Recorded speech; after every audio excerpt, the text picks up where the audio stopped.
நல்லா கம கமன்னு இந்த வீடே மணக்கிற அளவுக்கு இட்லி பொடி எப்படி பண்ணுறது அப்படி என்ற வீடியோ தான் இது. இந்த வீடியோவை ஸ்கிப் பண்ணாமல் பாருங்கள். அப்போ தான் நான் சொல்கிற அளவுகள் எல்லாமே உங்களுக்கு தெரிய வரும். எந்த பக்குவத்தில் நான் வறுக்கிறேன் பொருட்கள் எல்லாமே அப்படின்றதெல்லாம் நான் இதில் கிளியராக சொல்லியிருக்கேன்.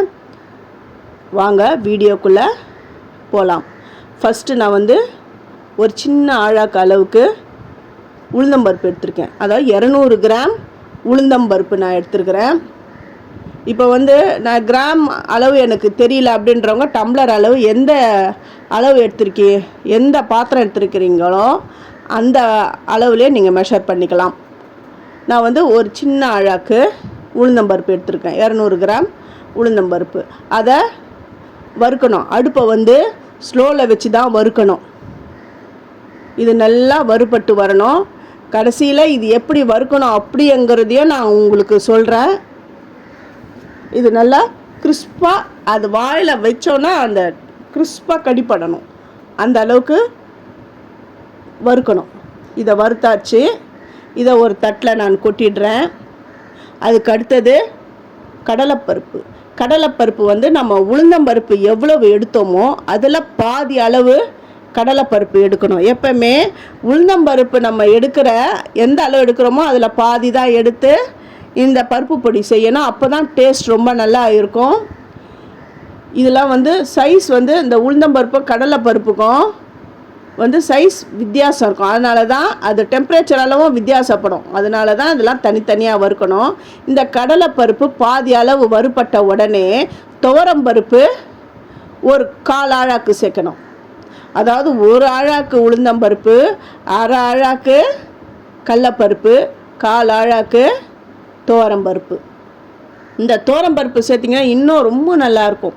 இது எல்லாம் நல்லா வறுபட்ட உடனே இதையும் நான் அந்த தட்டில் நான் கொட்டிடுறேன். அந்த சூடான அந்த உளுந்தம்பருப்பு கொட்டியிருக்கோம் இல்லையா, அந்த தட்டில் இதை ப்ளேஸ் பண்ணிடுறேன். இதுக்கு அடுத்தது எள்ளு ஒரு டேபிள் ஸ்பூன் சொல்லி டீஸ்பூனில் சேர்த்துறாதீங்க. டேபிள் ஸ்பூன் வேறு, டீஸ்பூன் வேறு. டேபிள் ஸ்பூன் 2 டேபிள் ஸ்பூன் எள்ளு. இந்த எள்ளுடைய ஃப்ளேவர் அவ்வளோ சூப்பராக இருக்கும். இந்த எள்ளு நல்லா பொரிஞ்சு வரணும். நல்லா பொரிஞ்ச உடனே அப்படி எடுத்துடணும். இல்லைன்னா நல்லா பொரிஞ்சு கருகிடும். அது பொரியும் பொழுதே அப்படியே ஒரு வரட்டு அந்த கடாய் சூடு இருக்கும் பொழுதே அது போட்ட உடனே அது பொரிஞ்சிடும். அதை எடுத்து ட்ரான்ஸ்ஃபர் பண்ணிட்டேன். அடுத்தது காஞ்ச மிளகாய் வறுக்கணும். காஞ்ச மிளகாய் ஒரு 30 நம்பர் நான் எடுத்திருக்கேன். எண்ணி 30 எடுத்திருக்கேன்.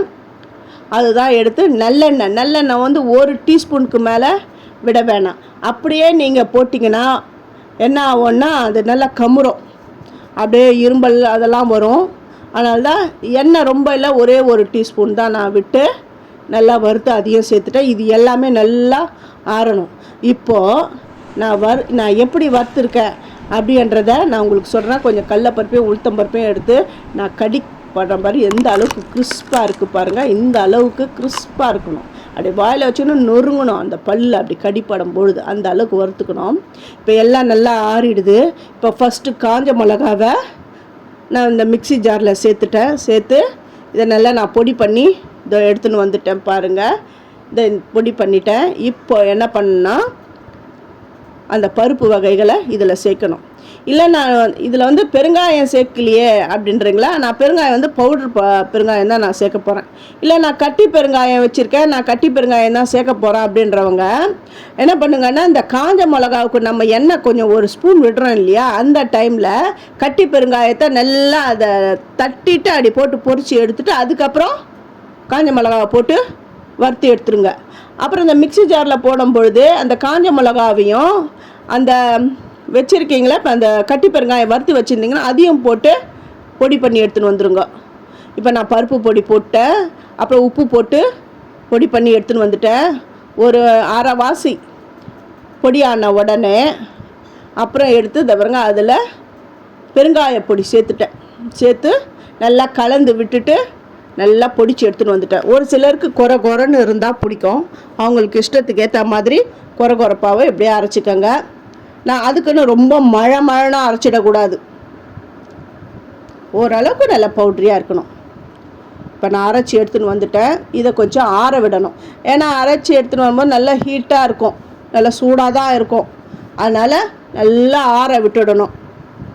ஆற விட்டுட்டு அதுக்கப்புறம் ஒரு பாக்ஸில் போட்டு வச்சிங்கன்னா 3 மாதம் ஆனாலும், ஏன் 6 மாதம் ஆனாலும் கெடாது. அவ்வளோ சூப்பராக இருக்கும், ரொம்ப நல்லாயிருக்கும். எங்கன்னா ஊர் பயணத்துக்கு யாருன்னா போனீங்க, அதாவது உங்கள் ஃப்ரெண்ட்ஸுங்க யார் வெளியில் போகிறவங்களுக்கு கூட இதை பேக் பண்ணி கொடுக்கலாம். அவ்வளோ நல்லாயிருக்கும். இந்த இட்லிக்கு மிளகாய் பொடி வச்சுன்னு சாப்பிட்டா அப்பா அவ்வளோ நல்லாயிருக்கும். இந்த மிளகாய் பொடியை அரைச்சேன், இந்த வீடே அவ்வளோ கமன்னு அப்படி ஒரு மணமாக இருக்குது. சில பேர் உடச்சக்கல்ல போடுவாங்க, முந்திரி போடுவாங்க, அப்புறம் அரிசியை வறுத்து போடுவாங்க. அது அவங்கவுங்க இஷ்டம்தான். நீங்கள் என்ன எப்படி போட்டாலும் இந்த மாதிரி விதத்தில் நீங்கள் பண்ணி பாருங்களேன், அவ்வளோ சூப்பராக இருக்கும். இந்த மாதிரி மெத்தட் எங்கள் பாட்டி எங்கள் அம்மா எல்லாம் பண்ணுற அதே மெத்தடில் தான் நான் பண்ணியிருக்கேன். எப்போவுமே இந்த மாதிரி மெத்தடில் தான் நான் எப்போவுமே மிளகாய் பொடி நான் என் வீட்டில் அரைச்சி வச்சுடுவேன். அவ்வளோ சூப்பராக இருக்கும். சூப்பரான இட்லி மிளகாய் பொடி ரெடி ஆகிடுது. இப்போ ஒரு பாக்ஸில் போட்டு நான் மூடி போட்டு வச்சிடுறேன். பாருங்கள், நல்லா ஒரு பாக்ஸில் போட்டு சூப்பராக. ஃபஸ்ட்டு என்னுடைய வீடியோவை பார்க்குறவங்க சப்ஸ்கிரைப் பண்ணலைன்னா சப்ஸ்கிரைப் பண்ணுங்கள், ஆல் என்ற ஆப்ஷனை தொடுங்க. அப்போ தான் நான் போடுற ஒரு வீடியோவுடைய நோட்டிஃபிகேஷன் உங்களுக்கு காட்டும். தேங்க்யூ.